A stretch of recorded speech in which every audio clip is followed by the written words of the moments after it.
The age-old autocratic model of kingship encourages the wearer of the crown to imagine that they are the ultimate authority on everything. Even when a nation is godly minded, assuming that a monarch rules by divine appointment can cause problems. When the new Babylonian Empire was overthrown by a neighbouring superpower, the incoming Persian king Darius brought change, both welcome and unwelcome. For local bigwigs with an axe to grind, their new overlord's belief in the infallibility of his personal judgment, the absolute authority of his legal decrees, might just turn out to be a weakness. Those imported from Judea decades ago, and even their descendants, had never fully integrated with the Babylonians, whose religion was incompatible. For incomers who'd nevertheless worked their way up in the civil service, there were tensions. Redistributing delegated authority now could put weapons in the hands of unscrupulous and jealous men. But perhaps Israel's God could protect his faithful servants. Great Uncle Danny! The clues in the title. Who were? Great, I mean. Lovely old boy, my granny's brother. Wish I'd known him in his prime. You'd never have guessed he'd rubbed shoulders with kings. He was modest, thoughtful, you know, but he did spin a good yarn. When we were little, back in Babylon, there was one story we wanted over and over again. Oh, we revelled in telling it. It all started when the Medes and the Persians invaded. But instead of Uncle D losing his job under the new king, Darius were fixing to promote him, make this infidel foreigner prime minister. The homegrown talent, content to worship any idol or conqueror, they love that.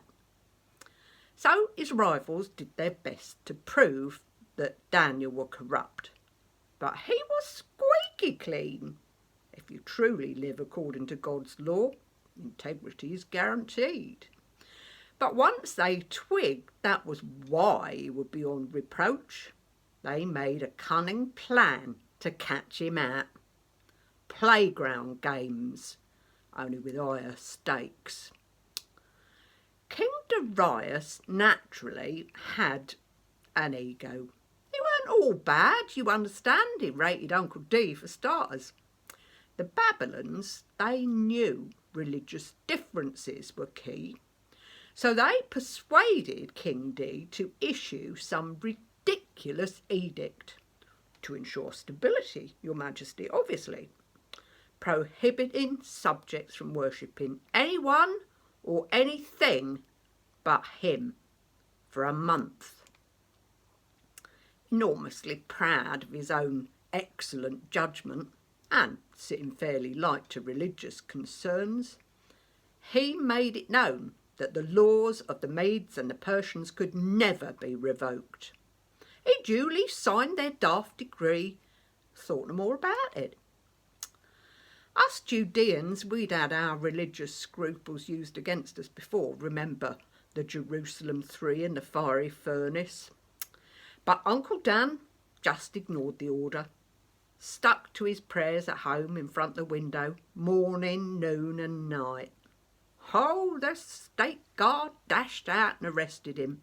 The schemers, they were mightily pleased. The lion's den for Daniel then, Your Highness, putting on their saddest faces. King D were gutted, but try as he might, legally he couldn't find a way to withhold the punishment. This was our favourite bit then. The lion's den was deep and dark, reeking of rotting flesh, dung and old straw. The odd shaft of light came in through barred skylights. Shoving Jewish Daniel inside, the guards sealed the entrance with a big heavy stone. Uncle Dan edged along the passageway towards a dim greenish light. As the chamber opened out then, he could hear breathing, heavy breathing. Maybe the lions were asleep. But no, there were eyes watching him everywhere. 7 pairs maybe. So he kept his back to the wall and slid slowly down to the floor. He began to pray. Words from the Psalms came into his mind. Be not far from me, O Lord. You are my strength. Hasten to help me. Deliver my soul from the sword. Save me from the lion's mouth. Perhaps if he kept very still. All of a sudden, there was a bright light. Between him and the lion family, there stood another person. How come his clothes were so very clean? Uncle D stared at him. Yo, Daniel! Yo, pussycats! How's it hanging? The biggest lion roars like he's replying. We always did the lion's bit. Roar! Angel tells him, Big G sent me. God, you know, creator of everything, even pussycats. A lioness goes, Roar! All creatures, yep, and I'm one of his top servants, Angel, Ange for short. Roar! Like he's carrying on the conversation. Just about to eat. Oh no, you can't do that. It's not dinner time. He turns his back to them. They edge a little nearer. Roar! He turns. What's the time, Mr. Angel? Ear rubbing time, that's what time. He scratches the biggest lion behind the ears, loud purring. Each one has a turn. He turns back to Daniel. They creep a little closer. Roar! The littlest one licks his lips. What's the time, Mr. Ange? He turns again. He produces a pocket sundial and he holds it up, imagining where the sun might be. If it were sunny, about 2:15. Ah, time for games.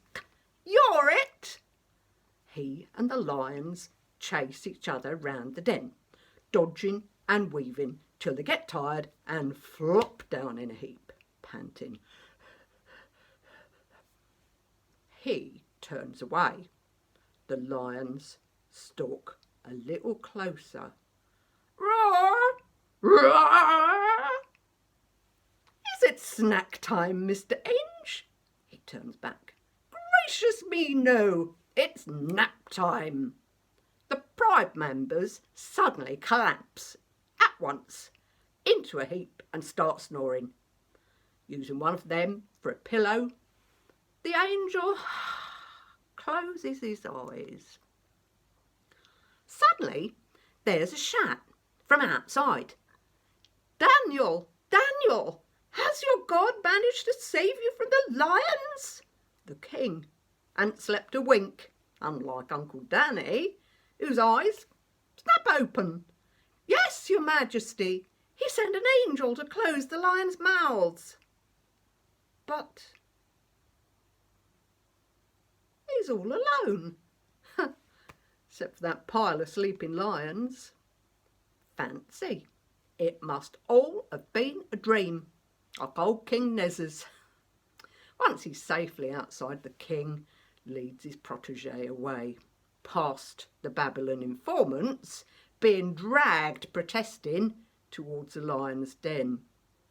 As the pair round the corner, there's a loud gong, and a familiar voice shouts, "Dinner time!" Through all the changes and chances of the Babylonian exile, Daniel manages to stay faithful. No matter what the threats, he remains true to God. This is the only king whose laws can completely be trusted. Foreign land or not, Daniel has chosen to serve only him. For God's kingdom, unlike poor imitations on earth built on self-reliant pride, never involves violence, intimidation, dispossession, or kidnapping. God needs no furnaces, nor fearsome predators, nor even colossal images of himself. The prophet Isaiah, who's also caught up in the exile, likens their God's rule to a shepherd's activities. He humbly feeds and cares for the small and weak, providing, protecting, and leading his beloved flock. The time was coming when the next conqueror, Cyrus, known as the Great, would allow the Judeans to return to their ravaged homeland. It's rumoured that Daniel died in Babylon and was buried in a magnificent tomb. But his heroic exploits were endlessly repeated by younger generations, especially during later times of persecution, as they carried on longing for God's kingdom to arrive.